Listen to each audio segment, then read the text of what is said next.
দর্শক, সপ্তাহের ব্যবধানে আবারও চড়েছে ডিমের দাম। কারণ হিসেবে ব্যবসায়ীরা চাহিদা যোগানের পুরনো তত্ত্বকে হাজির করলেও খামারিরা দেখছেন সিন্ডিকেটের হাত।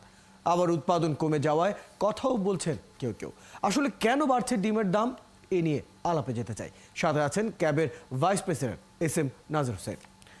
নাজির হোসেন, আপনাকে স্বাগত জানাচ্ছি অর্থযোগের আজকের আলোচনায়। প্রথমে যেটি জানতে চাই, ডিমের দাম আবারও বেড়েছে। ডিমের ব্যবসায়ীরা তারা বলছেন হিট স্ট্রোকে নাকি মুরগি মারা গিয়েছে, এজন্য উৎপাদনের যে পরিস্থিতি সেটি আসলে ব্যাহত হয়েছে। কতটা গ্রহণযোগ্য, আর হিট স্ট্রোকে মুরগি মারা যাওয়ার কোনো রেকর্ড বা কোনো তথ্য আছে কিনা আপনার কাছে? ধন্যবাদ আপনাকে। আসলে তারা যে তথ্যটি দিচ্ছেন যে হিট স্ট্রোকে মুরগি মারা যাচ্ছে অথবা ডিম কম হচ্ছে, এই তথ্যটি আসলে ব্যবসায়ীরা সচরাচর যেগুলো বলে থাকেন তাই সেরকম একটা উদাহরণ তাকে বলতে হবে, কোনো কারণ তাকে জানাতে হবে। এই জন্য এটা জানিয়ে দিল যে হিট স্ট্রোকের কথা। হিট স্ট্রোক তো শুরু হয়েছে অনেক আগে থেকে, এখন কিন্তু অনেকটা এটা স্থিমিত অবস্থায় আছে, এটা অনেক কমে গেছে। তো এই সময়টাতে এই যুক্তিটা আমার মনে হয় খাটে নাই, তারা না বুঝে আগের কথাগুলো চালিয়ে দিয়েছেন।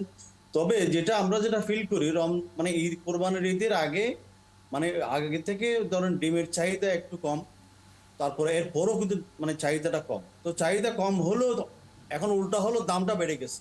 তো দাম বেড়ে যাওয়ার কারণে আমরা যেটা মনে করি, আসলে ব্যবসায়ীরা তো সবসময় একটা টার্গেট ফিক্সড করে থাকে যে এই সময়টাতে তাকে এত লাভ করতে হবে, এত প্রফিট করতে হবে, এত মুনাফা করতে হবে।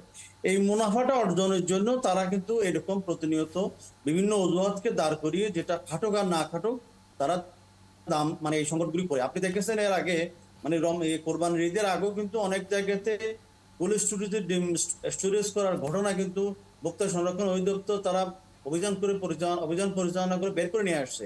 তো সেই জায়গাতে আমরা যেটা দেখছি, আসলে এইটা কিন্তু একটা বড় কারণ যে আসলে আমি যেটা জানতে চাচ্ছি সেটা হচ্ছে, যখনই কোনো পণ্যের আমরা দাম বাড়তে দেখি সেটার জন্য সাধারণত এই ধরনের কারণে দেখানো হয়। যদি আমরা চালের কথা বলি, সেখানে বীজ বা ধানের দাম বেশি, মজুরির দাম বেশি। আমরা যখন ডিমের দামের কথা শুনছিলাম, তারা বলছেন উৎপাদন, ওষুধ এবং প্রয়োজনীয় অন্যান্য জিনিসের দাম বেশি হওয়ার কারণে এই পণ্যগুলোর আসলে দাম বাড়ছে।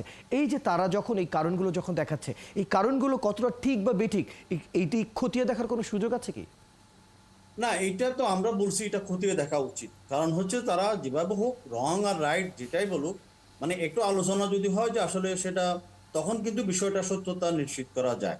আপনি যদি প্রাথমিক ইয়াতেই যদি আমরা এই প্রশ্নটা এই অজুহাতটাকে আমরা মানে কি বলো যে এটাকে আলোচনার মধ্যে নাই আনে, তাহলে কিন্তু তাদের যে বক্তব্য সেটা তো আলোচনা ইয়েটা হবে না, পর্যালোচনা হওয়া উচিত। তারা হিট স্ট্রোকের কথা বলতেছে, হিট স্ট্রোকে একটা সময় ছিল, কিন্তু এখন তো সেটা নাই।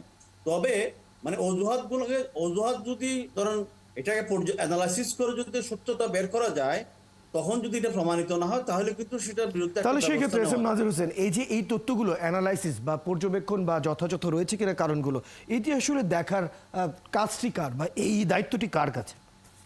না, এটা যেহেতু ধরেন পোলট্রি বা ডিম এর বিষয়গুলো কিন্তু প্রাণী সম্পদ মন্ত্রণালয়ের আওতাধীন।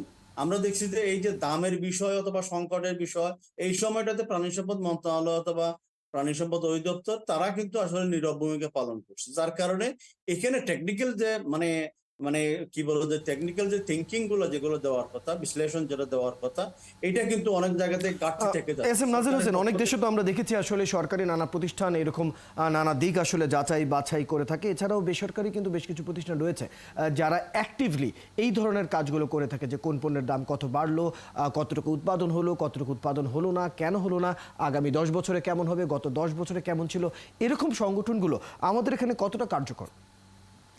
না, আমাদের এখানে আসলে ধরেন এরকম সংগঠনের সংখ্যা তো আসলে কম। সংখ্যা যেহেতু কম, তারপরে ধরুন ওই সমস্ত সংগঠনের ব্যাপ্তি অথবা কর্মকাণ্ড এগুলো কিন্তু সীমিত। তো সীমিত থাকার কারণে আসলে এটা হচ্ছে না। প্যারালালি আমাদের পৃথিবীর বিভিন্ন দেশে এরকম সংগঠন কিন্তু আছে। সরকারি প্রতিষ্ঠানের পাশাপাশি বেসরকারি অনেকগুলো প্রতিষ্ঠান থাকে, যার কারণে মানুষ কিন্তু একটা সত্যিকার অর্থে রিয়েল একটা পিকচার পাইতে পারে। সরকারের তথ্য একরকম বা বেসরকারি তথ্য আরেক রকম, বা দুইটার মধ্যে সামঞ্জস্য আছে, তখন কিন্তু অ্যানালাইসিস গুলো করতে সুবিধা হয়, সাধারণ পাবলিকেরও জানতে সুবিধা হয়। কিন্তু আমাদের এখানে কিন্তু সেরকম প্রতিষ্ঠানগুলি তাহলে কি বিষয়টা আপনি বলতে পারেন, আমরা কি বলতে পারি যে যাদের কথা ছিল যে এই ধরনের অজুহাতগুলোকে আসলে যুক্তি দিয়ে প্রমাণ করা, তারাও কি আসলে আমাদের এখানে খুব একটা কার্যকর ভূমিকা রাখতে পারছে না বলে মনে করেন আপনি? না, তারা তো বলেই যাচ্ছে, তারা বলে যাচ্ছে এবং সেগুলো কিন্তু আমরা শুনতেছি বা মিডিয়ার মাধ্যমে আমরা জানতেছি। কিন্তু আমরা যেটা বলতেছি, তারা যেহেতু প্রতিনিয়ত একই শব্দ বারবার বলতেছে, আমাদের বক্তব্য হলো এই বিষয়গুলো মানে যেহেতু তৃতীয় পক্ষ আর একটা পক্ষ, এটা যাচাই করা উচিত। তাহলে এটা আদৌ সত্যি কিনা, এটার সাথে এটার কোনো সেদিকে যাওয়া যাবে, সামঞ্জস্যতা আছে কিনা খতিয়ে দেখার আরো ব্যাপার রয়েছে। ধন্যবাদ এস এম নাজির হোসেন, বেশ দারুণভাবে আপনার সাথে এই বিষয়টি আলাপ করলাম এবং বেশ কিছু তথ্য আমাদের হাতে এসেছে। ধন্যবাদ সময়টুকু দেওয়ার জন্য।